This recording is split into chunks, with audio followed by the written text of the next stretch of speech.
745 7th Avenue. Most people walk past without a second glance. This was Lehman Brothers, fourth largest investment bank in America. Survived the Civil War, 2 World Wars, the Great Depression. 158 years, dead in a weekend. The building's still there. The name isn't. How does something that powerful just vanish? The empire before the fall. Let's start when things were good, really good. Because you need to understand what Lehman Brothers was at its peak to appreciate how spectacular the fall became. By 2007, Lehman Brothers wasn't just successful. It was a Wall Street titan.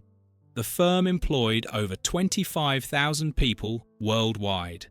It had offices in every major financial center: London, Tokyo, Hong Kong, Frankfurt. The company was reporting record profits year after year. In 2007 alone, Lehman posted net income of over $4 billion. The headquarters at 745 7th Avenue reflected that success. 32 floors of prime Manhattan real estate. The building had been renovated specifically for Lehman when they moved there in the early 2000s. Glass and steel, modern architecture, the kind of place that screamed money and power. The lobby was impressive. Polished marble floors, high ceilings, security desks staffed by people in suits. You needed a badge to get past the turnstiles. Visitors had to check in, get temporary badges, be escorted upstairs. This wasn't just office space. This was fortress, sanctuary, temple all rolled into one. Walking into that building felt like entering the engine room of capitalism. The trading floors were massive open spaces filled with hundreds of desks, each with multiple computer screens showing real-time market data from around the world. The noise was constant. Phones ringing, traders shouting orders, the electronic beeps and chirps of trading systems executing deals worth millions. Each desk had a turret phone system with dozens of direct lines to other traders, to clients, to counterparties around the world. Traders could execute deals worth hundreds of millions of dollars with a few keystrokes and a phone call. The speed, the volume, the sheer amount of money moving through those floors every day was staggering. The executives had offices on the upper floors with views of Manhattan that cost more per square foot than most Americans' entire houses. Corner offices with original artwork on the walls, conference rooms with Italian marble and custom furniture. The 31st floor was Executive Row, where the most senior leaders had their offices. The views up there stretched from the Hudson River to the East River, Manhattan laid out below like a map of money and power. This wasn't just a workplace, it was a monument to financial success.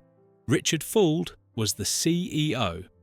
He'd been running Lehman since 1993, and under his leadership, the firm had grown exponentially. Fuld was known on Wall Street as the Gorilla, not a friendly nickname. He had a reputation for being tough, aggressive, demanding, the kind of CEO who expected total loyalty and delivered harsh consequences for failure. People who worked directly with Fuld described him as intense. He'd chew out executives in meetings if results weren't what he expected. He demanded complete dedication to the firm. If you worked for Lehman, especially if you worked at a senior level, Lehman came first. Before family, before personal life, before everything. But he also delivered results. Lehman's stock price had climbed from under $3 per share in the early 1990s to over $80 by early 2007. Employees who'd been there for years, who'd received stock options as part of their compensation, had become wealthy. Not just comfortable. Wealthy. The culture inside Lehman was intense. You worked long hours. 60, 70, 80 hours a week was normal. You came in early, you stayed late. You were available on weekends. Junior analysts would arrive at 6 in the morning and leave at midnight. Senior bankers would be on calls with Asian markets before dawn and European markets after dinner. But the payoff was worth it. junior analysts fresh out of business school could make six figures their first year. Senior traders and investment bankers were pulling in millions annually in salary and bonuses. Managing directors, the top tier, could make 10, 20, even 50 million in a good year. The bonus culture was everything. Your base salary was fine, but the bonus was where the real money came from. Bonuses were announced in January based on the previous year's performance. People would spend December obsessing over what their number would be, comparing notes with colleagues, trying to figure out who was getting what. When bonus day arrived, it was like Christmas for adults who measured their worth in dollars. There was arrogance. How could there not be?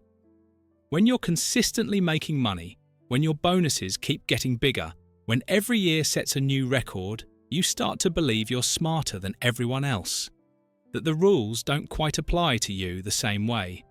Lehman people had a swagger. They knew they worked for one of the most successful firms on Wall Street. They networked with each other, socialized with each other, married each other. The firm became their entire world. Friendships, relationships, identity, everything was tied to Lehman Brothers. The firm's history added to the mystique. Founded in 1850, back when America was still figuring out what it was going to be.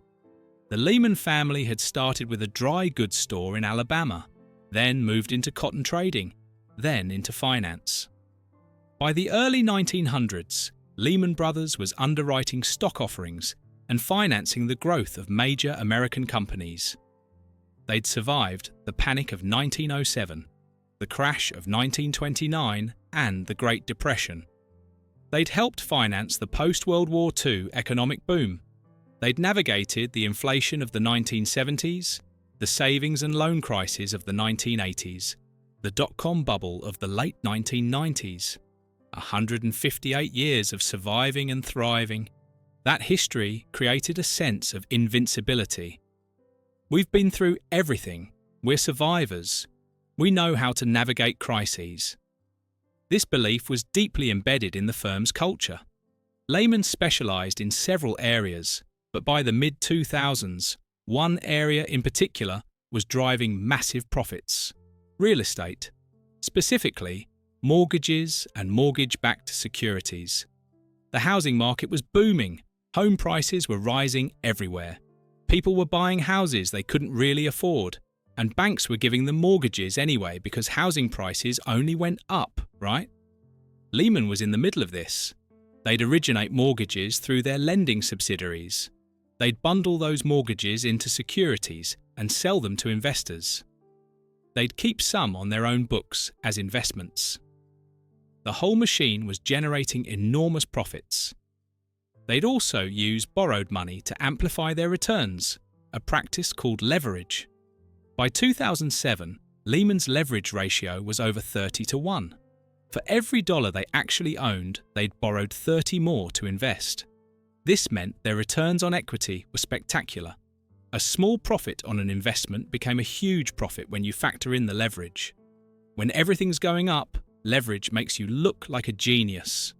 Your returns are amplified. A small gain becomes a huge profit. Portfolio managers and traders who used leverage effectively were rewarded with massive bonuses. The more risk you took, the more you could potentially make. But leverage works both ways. When things go down, your losses are also amplified. And Lehman was about to learn that lesson the hardest way possible. But in early 2007, none of that mattered. The bonuses were big. The offices were luxurious. The future looked bright. Lehman Brothers seemed invincible. And that's exactly when the cracks started showing. The first tremors. The housing market started showing problems in late 2006 and early 2007. Nothing catastrophic at first. Just small signs that maybe things weren't as solid as everyone thought. Home prices stopped rising in some markets. Then they started falling slightly. Foreclosures began ticking up. People who'd taken out mortgages they couldn't afford were starting to default. Subprime mortgages, they were called. Loans given to borrowers with poor credit, high debt, unstable income. Risky borrowers who paid higher interest rates to compensate for that risk. The subprime market had exploded in the early 2000s. Lenders were giving mortgages to anyone with a pulse. No income verification, no down payment required. Adjustable rate mortgages that started with low teaser rates, then reset to much higher rates after a few years.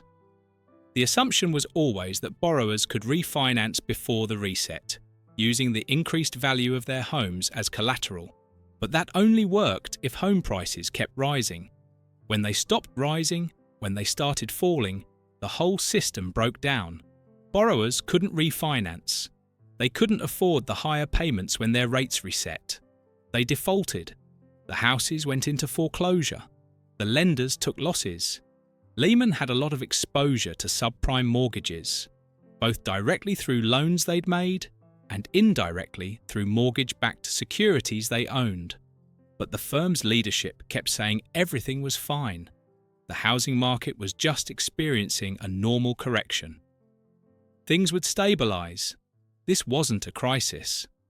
In the spring of 2007, a company called New Century Financial filed for bankruptcy. They'd been one of the largest subprime mortgage lenders in the country. Their collapse sent ripples through the financial industry. If a major mortgage lender could fail, what did that say about the mortgages they'd originated? About the securities backed by those mortgages? Wall Street started getting nervous. Not panicked, but nervous. Lehman's stock price started declining. Not dramatically, just a slow slide downward. Investors were starting to ask questions about how much exposure Lehman had to subprime mortgages. The firm's executives gave reassuring answers. They said their risk management was sound. They said they'd been careful about the quality of mortgages they'd invested in. But inside the building at 745 7th Avenue, the mood was shifting. The trading floors were still busy, still noisy, but there was an undercurrent of tension. Risk managers were running stress tests, trying to figure out what would happen if housing prices dropped by 10%, 15%, 20%. The results weren't comforting.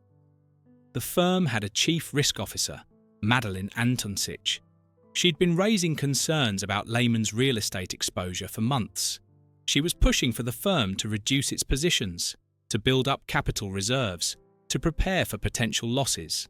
But her warnings weren't being heeded. She ended up leaving the firm in early 2008, frustrated that her risk concerns were being ignored. This was a pattern at Lehman and across Wall Street. The people responsible for making money, the traders and investment bankers, had more power and influence than the people responsible for managing risk. When risk managers said we should pull back, the revenue generators said we're making too much money to stop now. And in a firm where compensation was tied directly to profits, the revenue generators usually won those arguments. Some executives started pushing to reduce Lehman's real estate exposure, sell off some of the mortgage-backed securities, stop originating new risky loans, build up cash reserves as a cushion. But that would mean taking losses on securities they'd have to sell at depressed prices. It would mean lower profits. It would mean smaller bonuses. It would mean admitting they'd made mistakes. Richard Fuld resisted. He believed the market would recover. He believed Lehman's positions were solid. He believed the firm could ride this out. And maybe he was right to believe that. Lehman had survived crises before. The firm had been around since 1850. It had weathered the panic of 1873, the crash of 1929, the recession of the 1970s. Why would this be different? But this was different. The scale of leverage, the complexity of the securities, the interconnectedness of the global financial system, all of it made this crisis fundamentally different from anything that had come before. The old playbook didn't work anymore. By the summer of 2007, things were getting worse. More mortgage lenders were failing. Housing prices were dropping in more markets. The securities backed by subprime mortgages were losing value rapidly.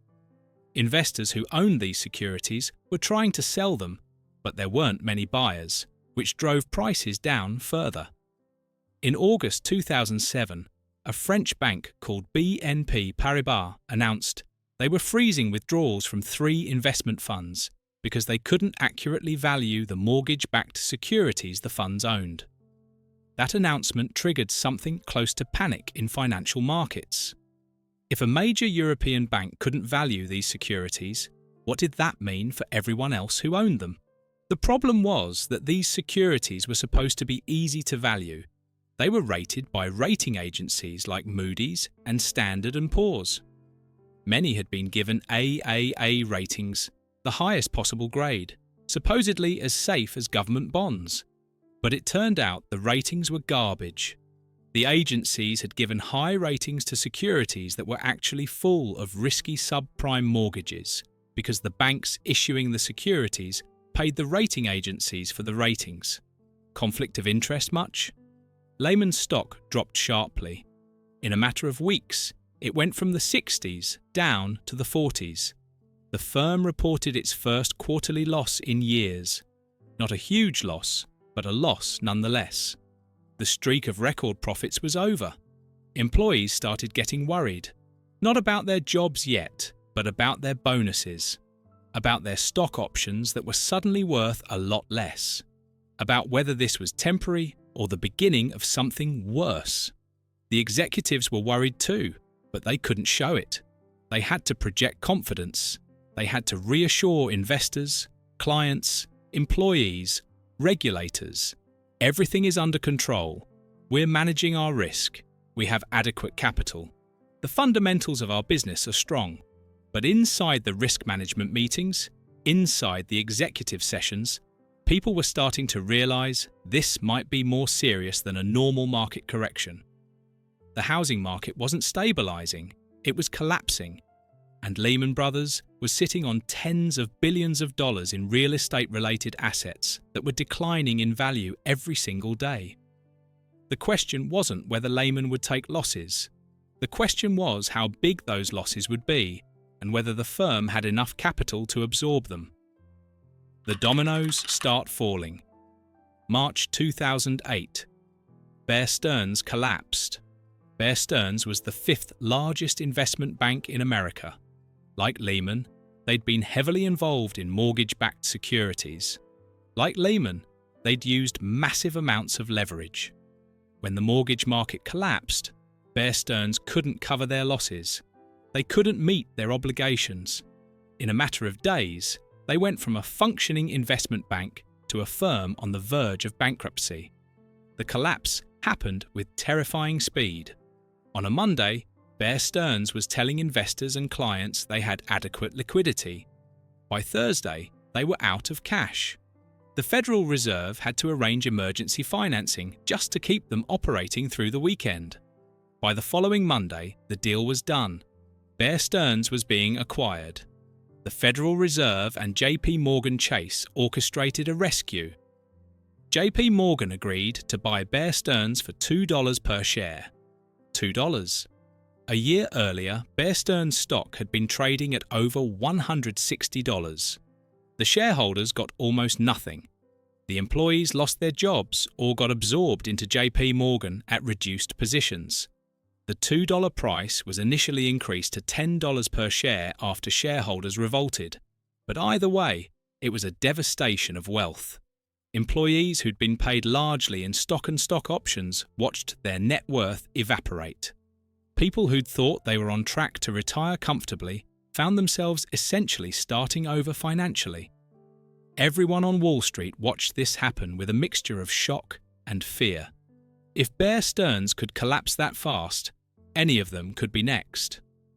The remaining investment banks started looking at their own positions, their own vulnerabilities, with fresh eyes and growing dread. The Bear Stearns collapse revealed how fragile the whole system was.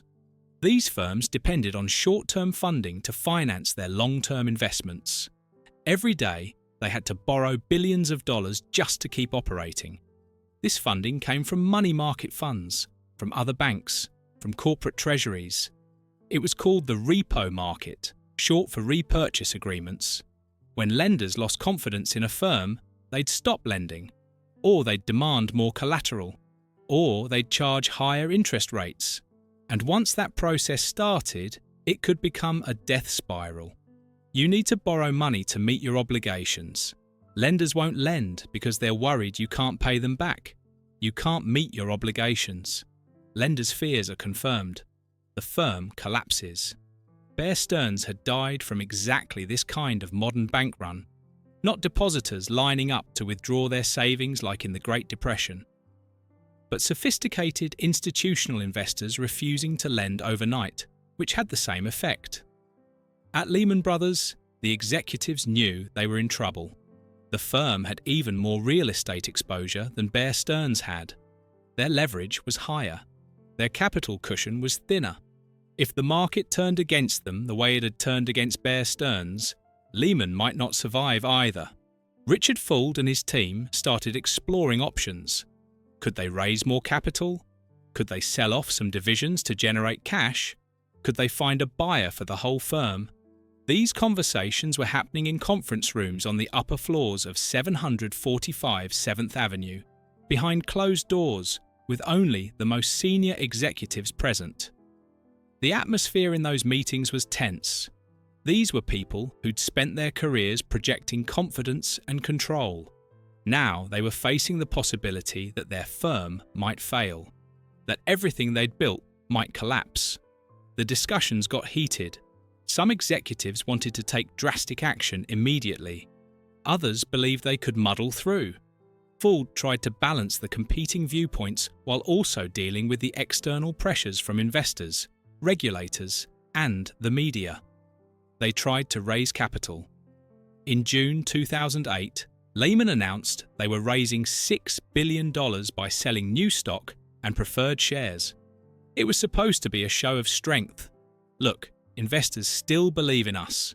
We're building our capital cushion. Everything's fine. But the market saw it differently. The market saw a firm that was desperate for cash. Why else would you dilute your shareholders by selling new stock if you weren't desperate? Lehman's stock price kept falling. By June, it was down to $30 per share. By July, it was in the 20s. Lehman also tried to sell assets. They put their investment management division up for sale. This was a profitable business managing money for institutional clients. But the timing was terrible. Who wants to buy assets from a struggling firm? The potential buyers knew Lehman was desperate and bid accordingly. The prices being offered were far below what the division was worth in normal times. The firm tried to spin off some of their real estate assets into a separate company that shareholders would own, a strategy they called SpinCo. The idea was to get the toxic assets off Lehman's balance sheet without having to sell them at fire sale prices. But the plan was complicated, and investors didn't have confidence it would work. Inside the building, the mood had changed completely. The trading floors were still busy, but the energy was different. Traders were starting to look for other jobs, quietly updating their resumes, reaching out to contacts at other firms. Junior employees were worried about being laid off. Senior employees were worried about their stock options becoming worthless. The cafeteria conversations changed.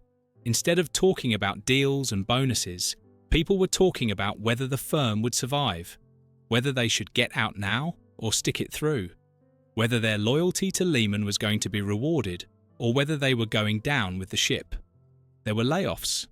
Lehman announced they were cutting 1,500 jobs, about 6% of their workforce. The people who were let go had to pack up their desks and leave the building under the eyes of security. It was humiliating. These were people who'd worked 70-hour weeks for years, who'd dedicated themselves to the firm, and now they were being escorted out like criminals.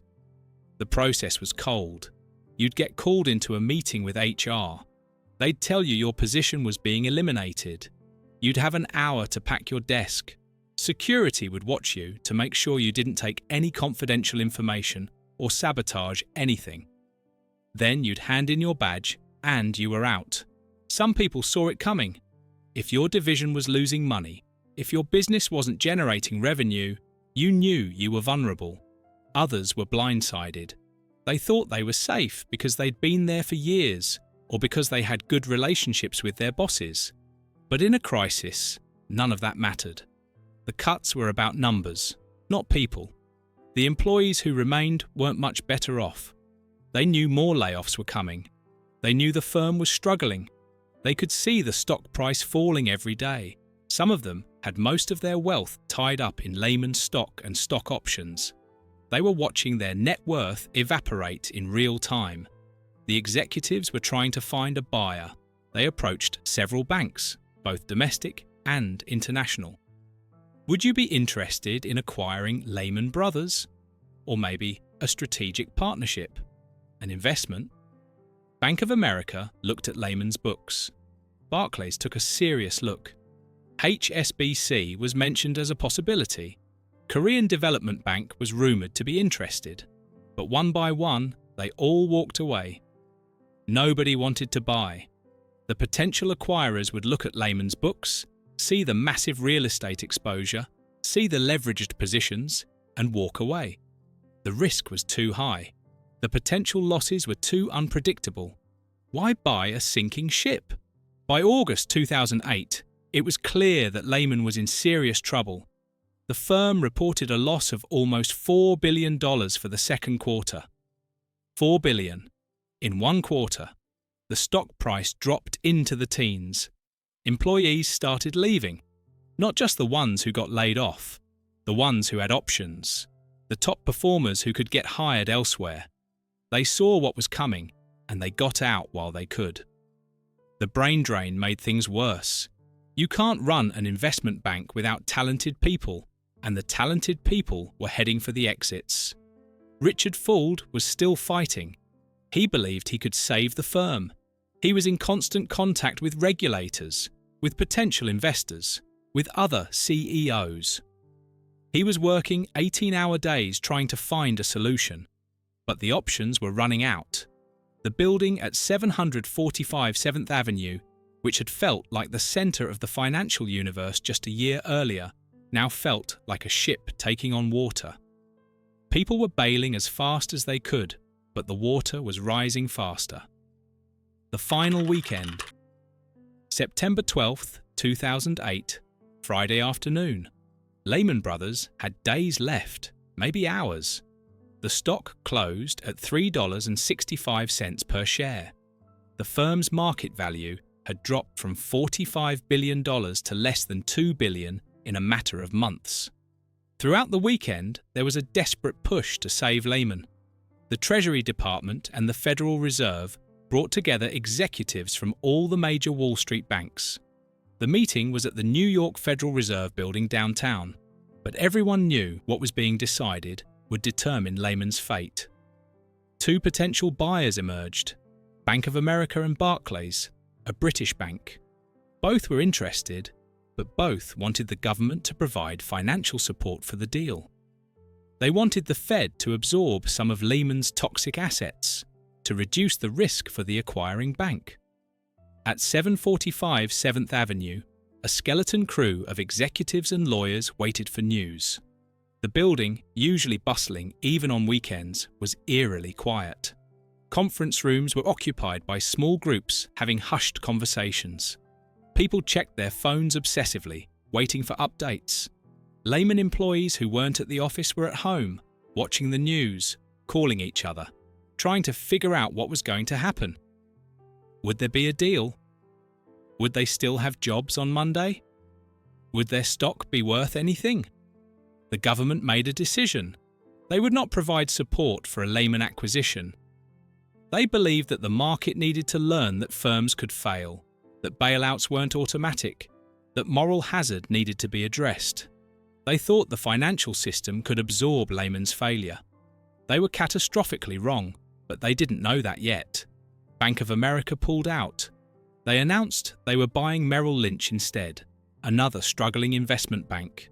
Barclays pulled out too. British regulators wouldn't approve the deal without government support, and the US government wasn't offering support. Saturday night, it became clear there would be no rescue. Lehman Brothers was going to file for bankruptcy. The announcement came Sunday, September 14th, 2008. Lehman Brothers filed for Chapter 11 bankruptcy protection, the largest bankruptcy in American history.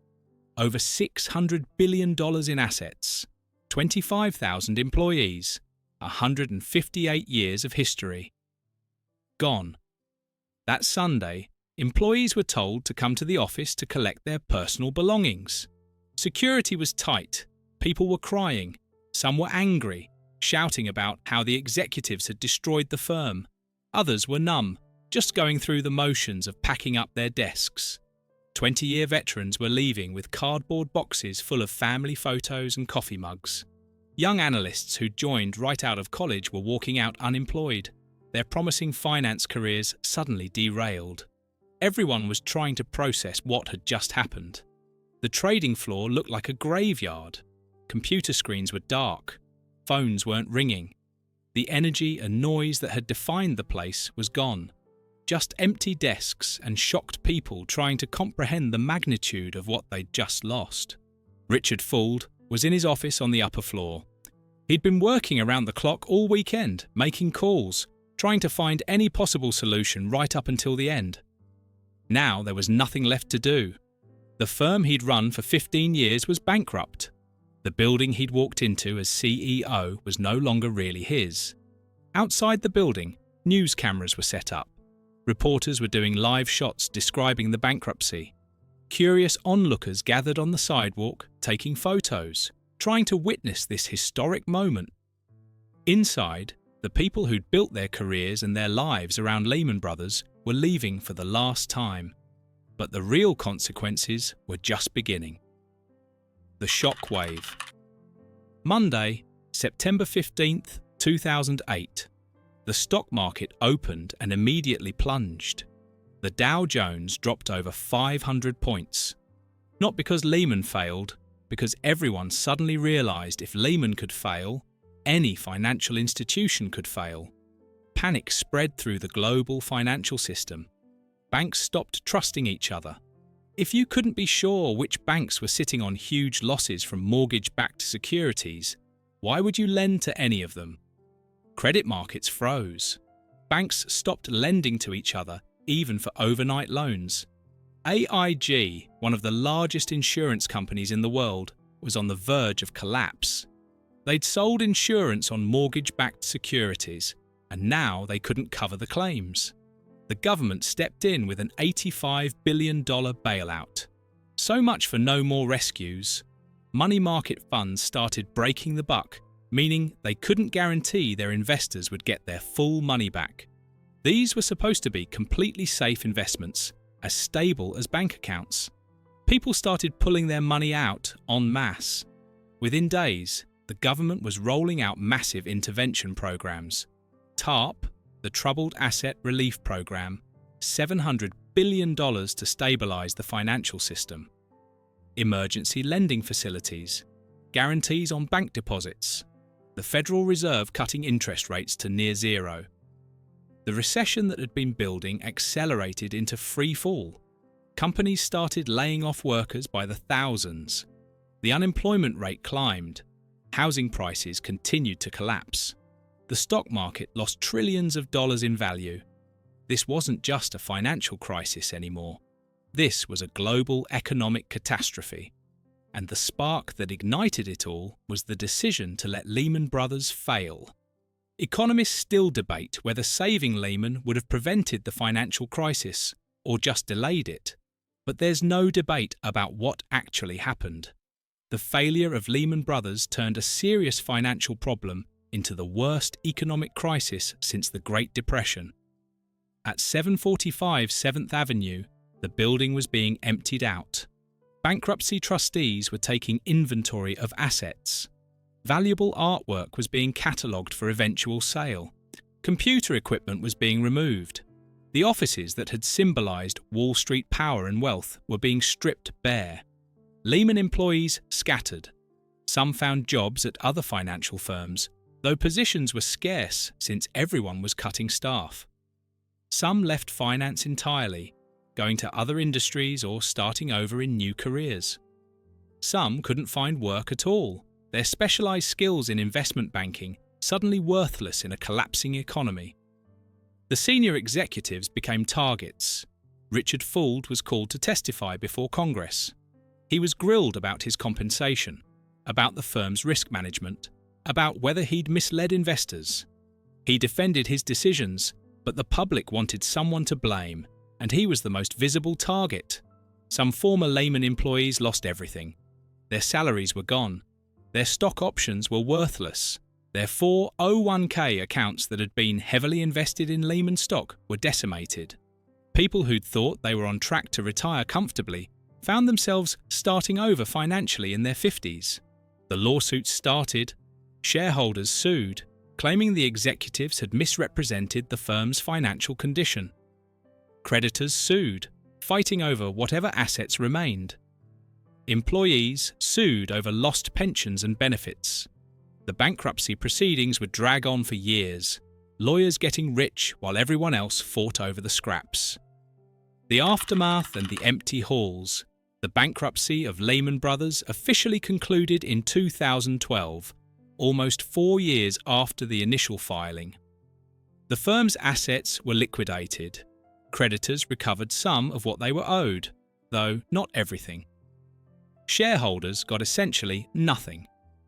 745 7th Avenue remained standing, of course. Buildings don't declare bankruptcy. But the Lehman Brothers name was gone from the facade. The company that had occupied it no longer existed. For a while, the building was partially empty. Other tenants occupied some floors, but large sections sat vacant. The former Lehman spaces were eerily quiet. Conference rooms that had hosted billion-dollar deals were empty. Trading floors that had hummed with activity were silent and dark. Eventually, other companies leased the space. The building was renovated again. New tenants moved in. Life moved on.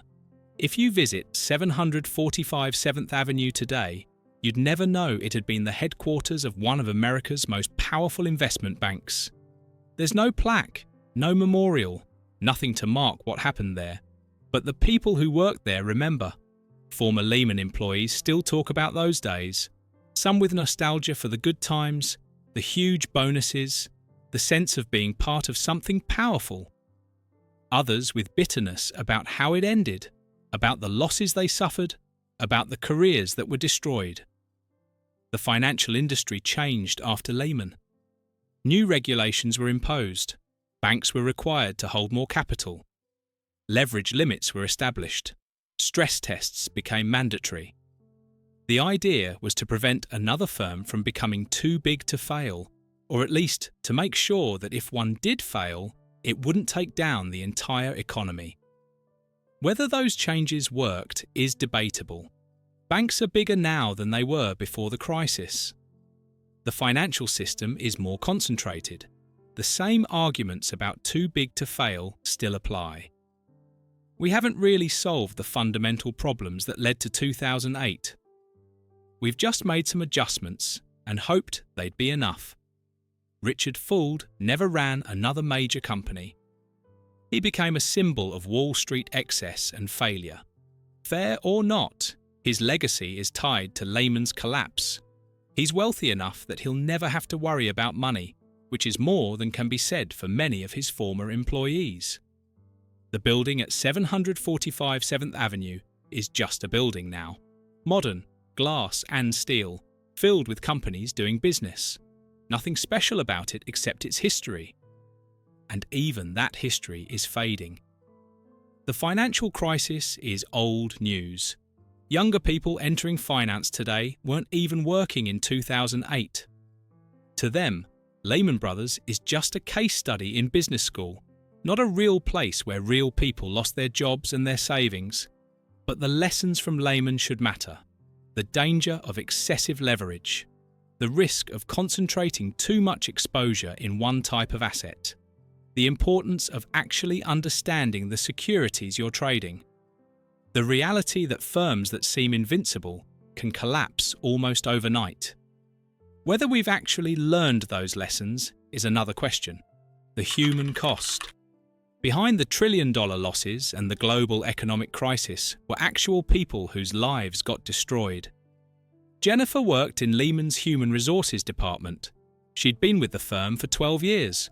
Not a trader, not an executive, just someone doing an office job. When Lehman collapsed, she lost her position, her stock options, and a significant chunk of her retirement savings. She was 47 years old and had to start over. She eventually found work at a much smaller company for half her previous salary. Her retirement plans evaporated. The college fund she'd been building for her daughter disappeared. Michael was a managing director in the real estate division. He'd worked at Lehman for nearly 20 years. He was making millions per year in salary and bonuses. He had stock options worth tens of millions of dollars on paper. After the bankruptcy, those options became worthless. His savings were substantial, but nowhere near enough to replace the wealth he'd expected to have. He was in his early 50s, too young to retire, but too senior and too expensive for most firms to want to hire. He ended up doing consulting work, making a fraction of what he'd earned before. The support staff had it worse. Secretaries, IT workers, facilities managers. These weren't people making millions. They were middle-class workers with middle-class salaries who'd had stable jobs at what they thought was a stable company. When Lehman failed, they lost their jobs in the middle of the worst recession in decades. Finding new work was nearly impossible. The unemployment rate was climbing. Companies everywhere were laying people off, and there were 10 applicants for every open position. Some Lehman employees had been encouraged to invest heavily in company stock. It was part of the culture. You believe in the firm, you own the firm. When the stock price was climbing, that seemed smart. When the firm went bankrupt, those employees lost everything. Retirement accounts that had been worth hundreds of thousands of dollars became worth pennies on the dollar after bankruptcy proceedings. Marriages fell apart. The stress of sudden unemployment, of catastrophic financial losses, of uncertain futures, destroyed relationships. Couples who'd been together for decades found themselves fighting about money, about blame, about what to do next. The divorce rate among former Lehman employees was noticeably higher than the general population in the years after the collapse. Mental health suffered. Depression, anxiety, stress-related illnesses. Some former employees described the period after Lehman's collapse as traumatic. Not just losing a job, but losing an identity.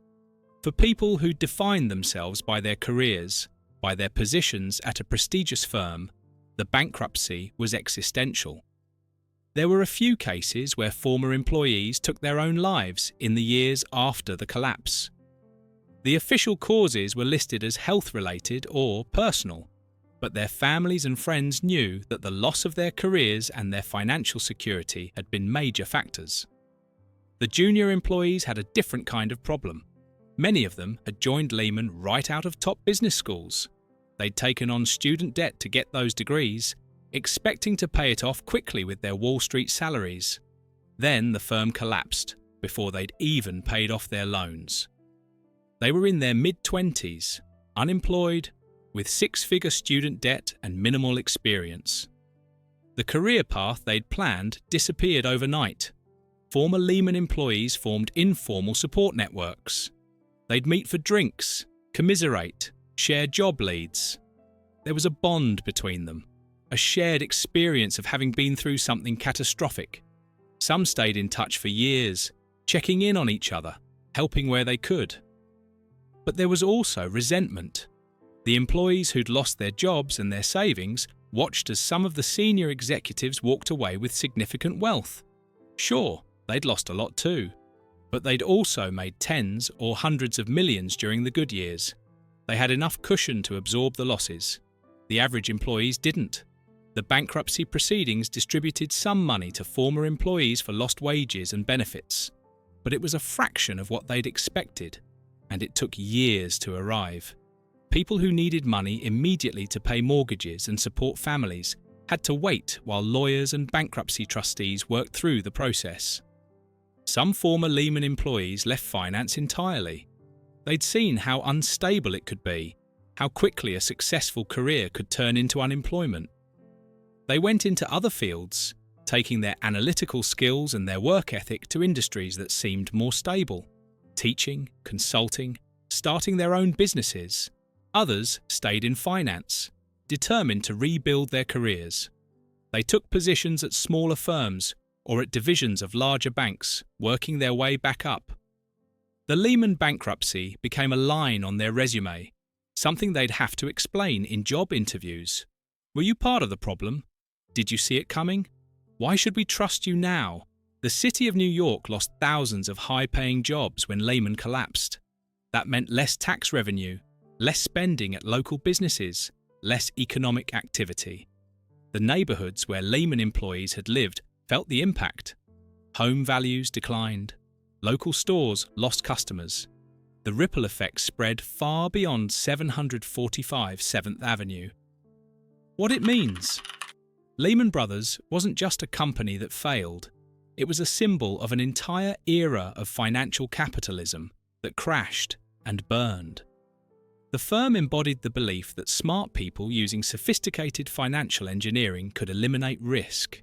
That leverage was just a tool to amplify returns. That housing prices would always go up. That the good times would keep rolling indefinitely. All of those beliefs turned out to be wrong. The mistakes Lehman made weren't unique. Lots of firms were doing similar things. Bear Stearns collapsed first. Merrill Lynch had to be rescued. AIG nearly failed. Citigroup and Bank of America needed government support. Lehman just happened to be the one that didn't get saved, the one that became the symbol of the crisis. But why wasn't Lehman saved? That's still debated. Some say the government didn't realise how bad the consequences would be. They thought the market could absorb one major firm failing.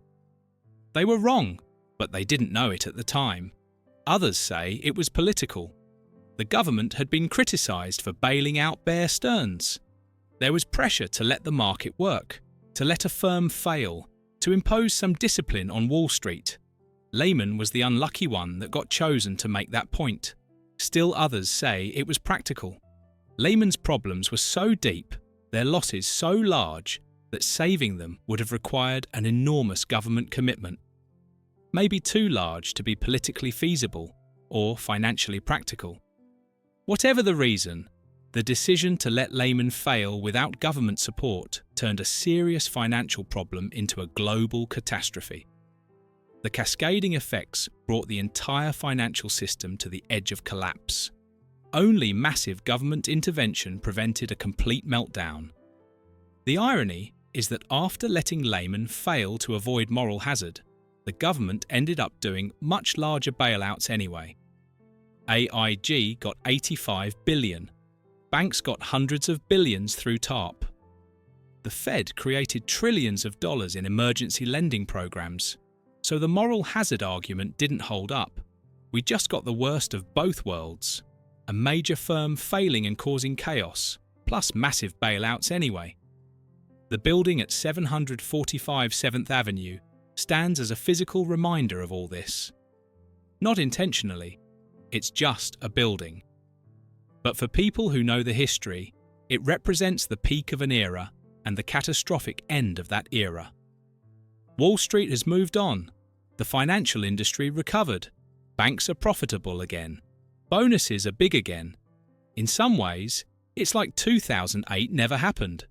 The people running major financial firms now are making the same arguments about sophisticated risk management and efficient markets that the Lehman executives were making before everything collapsed. Maybe the regulations put in place after the crisis are enough to prevent another Lehman. Maybe the stress tests and capital requirements and oversight will work. Or maybe we're just setting up for the next crisis, waiting for the next firm to make the same mistakes in a slightly different way. The former Lehman employees who lost their jobs and their savings haven't forgotten. They know how quickly success can turn into disaster.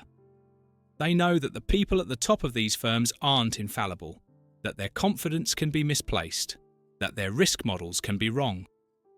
but their voices get lost in the noise of a booming market and rising stock prices. When times are good, nobody wants to hear warnings about risk. Nobody wants to remember what happened last time. Lehman Brothers operated for 158 years, from a small dry goods store in Montgomery, Alabama, in 1850 to a Wall Street powerhouse. Through the Civil War, the Industrial Revolution, 2 World Wars, the Great Depression, the dot-com bubble, the firm survived everything until it didn't. The headquarters at 745 7th Avenue was occupied by Lehman for just over 20 years. A brief period in the building's existence, an even briefer moment in the long history of the firm. But that moment contained the peak of Lehman's power and its catastrophic collapse. What remains? A building that's been renovated and re-leased, former employees scattered across the country, some successful in new careers, others still struggling with the aftermath. Billions of dollars in losses that were eventually absorbed by creditors, shareholders, and taxpayers. An economy that took years to recover from the crisis that Lehman's failure helped trigger. The lessons should be clear. Excessive leverage is dangerous. Concentrating risk in one type of asset is foolish. Believing you're too smart to fail is arrogant and wrong. Regulatory oversight matters. Banks that are too big to fail are too big to exist. But whether we've actually learned those lessons is questionable. The financial system today looks a lot like it did before 2008. Maybe we've made enough changes to prevent the next crisis. Or maybe we're just waiting for history to repeat itself. 745 7th Avenue doesn't care. It's just a building. It'll outlast the companies that occupy it, the crises that shake the economy, the people who work inside its walls. In another 50 years, maybe nobody will remember that Lehman Brothers was ever there. But for now, if you know where to look, you can still see the ghosts.